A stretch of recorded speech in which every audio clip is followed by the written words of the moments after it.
اس کا ایک تعارف جو ہے وہ حضور نے یوں بیان کیا ہے کہ دل ہے کیا، یہ دل کیا ہے، اس کا مقصد کیا ہے۔ ارشاد فرمایا قلوب المومن عرش اللہ، مومن کا دل جو ہے وہ اصل میں اللہ کا عرش ہے۔ عرش کہتے ہیں رہنے کی جگہ کو، تو قلوب المومن عرش اللہ، یہ اللہ کے رہنے کی جگہ ہے، یہاں اللہ رہتا ہے۔ اللہ تعالیٰ کسی شے میں سما نہیں سکتا، لیکن مومن کے دل میں سما جاتا ہے، مومن کے دل میں یہ آ جاتا ہے۔ مومن کا دل اس قدر وسعت والا ہے اللہ، تو لہذا یہ اللہ کا عرش ہے، اور اللہ کے عرش کو کتنی برکت حاصل ہوگی۔ تو دیا بھی اس کو انسان کے لیے، کسی اور مخلوق کے اندر نہیں رکھا، انسان کے اندر دل کو رکھا، اور اس کا ایک رابطہ اپنے ساتھ جوڑ دیا تاکہ میرا بندہ مجھ سے رابطہ کر سکے، اور وہ رابطے کی مشین دل ہے، یہیں سے اللہ سے رابطہ ہوتا ہے، اور کوئی جز جو ہے انسان کے جسم کا وہ اللہ سے رابطہ نہیں کر سکتا، یہ رابطے کا ذریعہ دل ہے اللہ۔ تو اسی لیے بزرگوں نے بہت زیادہ اس بات پہ زور دیا کہ دلوں کو پاک رکھو، دلوں کو پاک رکھو، دلوں کو پاک رکھو، اور دلوں کی پاکیزگی کے لیے بڑی کوشش کی گئی۔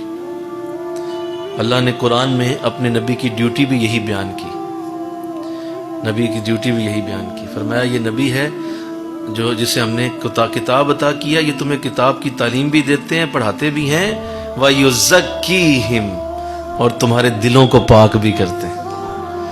تو یہ دلوں کی پاکیزگی جو ہے یہ حضور کی ڈیوٹی ہے، دلوں کا پاک کرنا۔ رات بھی میں درس تصوف میں عرض کر رہا تھا کہ اصل میں یہی جو ہے وہ تمام پیری مریدی کا مقصد تھا، یہی تمام پیری مریدی کے نظام کا اصل معاملہ ہے کہ دلوں کو صاف رکھا جائے، دلوں کے اوپر کوئی میل نہ آنے دی جائے، دلوں کے اوپر کوئی گندگی نہ آنے دی جائے۔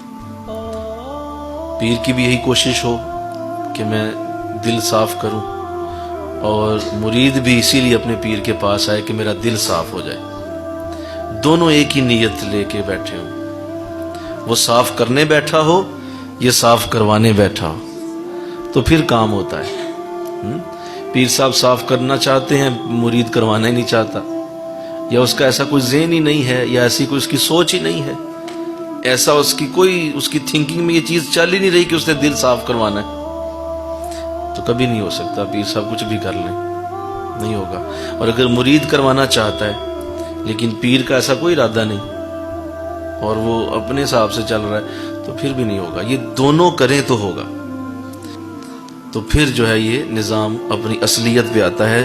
اور پوری ذمہ داری سے عرض کر رہا ہوں کہ اصل میں اس نظام کا مقصد یہی تھا، لیکن افسوس صد افسوس کہ حقیقت خرافات میں کھو گئی، یہ امت روایات میں کھو گئی۔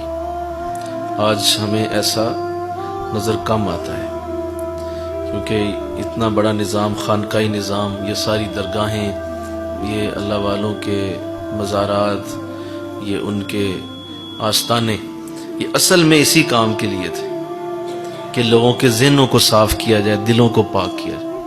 حضرت مجدد الفیصانی رحمۃ اللہ علیہ آپ اس بات کا بڑا خیال رکھتے تھے، اور کسی نے آپ کو خبر دی آپ کے کسی خلیفہ کی کہ حضور وہ فلاں جگہ آپ کے خلیفہ ہیں، تو وہ تو بہت زیادہ لوگوں کو نماز روزہ کی جو ہے وہ مسلسل اور نفل پڑھاتے ہیں، اور بہت زیادہ وظائف پڑھاتے ہیں کہ یہ پڑھو، اب یہ بھی پڑھو، اب وہ بھی پڑھو، یا حیو یا قیوم، اب یا ودود، اب یا کریم، بڑا کچھ دیتے رہتے ہیں، نفل پڑھائے جاندے ہیں۔ تو آپ کو جب علم ہوا، آپ نے خاص طور پہ خط لکھایا اور فرمایا یہ خط لکھو۔ اس خط میں آپ نے کیا لکھا؟ آپ نے کہا، او بھائی، کیا ان چیزوں سے کچھ حاصل ہو سکتا ہے اگر دل پاک نہ ہو؟ تمہیں سمجھ نہیں آ رہی؟ یہ کیا کر رہے ہو؟ یہ نفل کیوں اتنے پڑھواتے ہو؟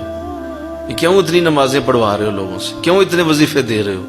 کوئی ضرورت نہیں، انہیں بٹھاؤ اور انہیں اللہ کا ذکر کراؤ، انہیں ذکر کرواؤ۔ جتنا زیادہ ذکر کریں گے اتنا دل پاک ہوگا، دل پاک ہو جائے گا تو تھوڑی سی بھی عبادت بہت بڑا درجہ پائے گی، بہت بڑا مقام پا جائے گی۔ دل کی پاکیزگی اصل بات ہے، دل صاف ہونا چاہیے۔ دل پاک نہیں تو نہیں پاک ہو سکتا انسان، ورنہ ابلیس کو بھی آتے تھے وضو کے فرائض بہت۔ لہذا جو ہے وہ آپ نرا تسبیح پڑھتے چلے جائیں اور دل کا جو ہے وہ گٹر بنا ہوا ہو تو اس سے کوئی فائدہ نہیں ہوگا۔ یہ بہت بڑی چیز ہے، اور اس کی صفائی کی بڑی اہمیت۔ یہ دل تمہیں بہت بڑی نعمت دی ہے، تو اس لیے اس کا بڑا خیال رکھنا چاہیے۔ انشاءاللہ کہہ دو